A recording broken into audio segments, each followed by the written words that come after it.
It's a fantastic ministry. It's been around for about 30 years, and the woman that you actually met when you came in, Joan, she was one of the first volunteers that, along with a Holy Cross priest, right, back in 1984, started just serving people out on the street.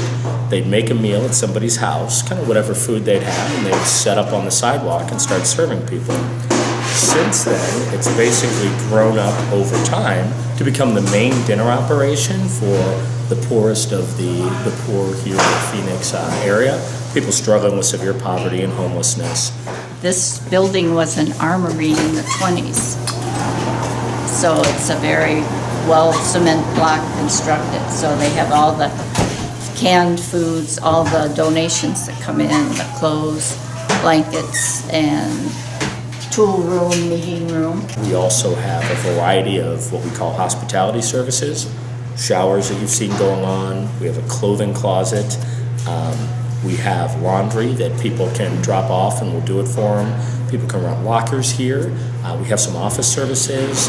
We give out blankets to folks staying in the shelters and on the streets. It's really just a lot of baseline services that people need to keep them going and sort of, kind of keep them inspired to be able to, move along from their current situation.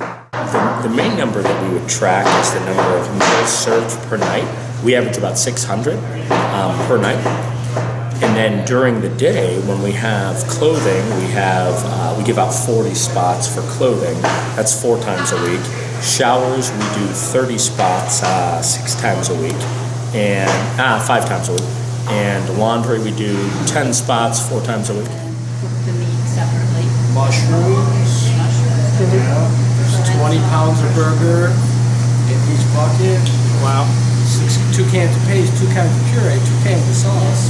No other liquid. Salt, juice, onions. Lots of onions. I love that job because no one else likes to cry. What I believe is there's a certain level of service and a certain level of needs that people have that if they're not met, it's hard for them to start to feel connected, feel loved, feel like they have opportunities to move on in their own lives. And probably what I've noticed more than anything is as much as we spend a lot of our effort providing the basic services, food, clothing, shelter, we start to, I've been here 7 months, probably at least a third of the people we serve, maybe a fourth. I'll recognize, I can talk to, say, how's it going, Tony? How's it going, Angela? That sort of thing. Yeah, well, I'll tell you, we're always looking for both people that want to come and volunteer. You can contact our volunteer coordinator.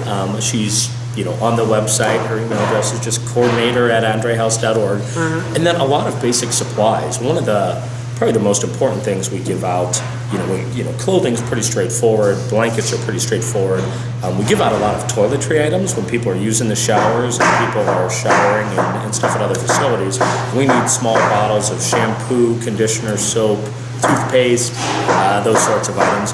Another great one, if you wanted a class project to do a drive, would be backpacks.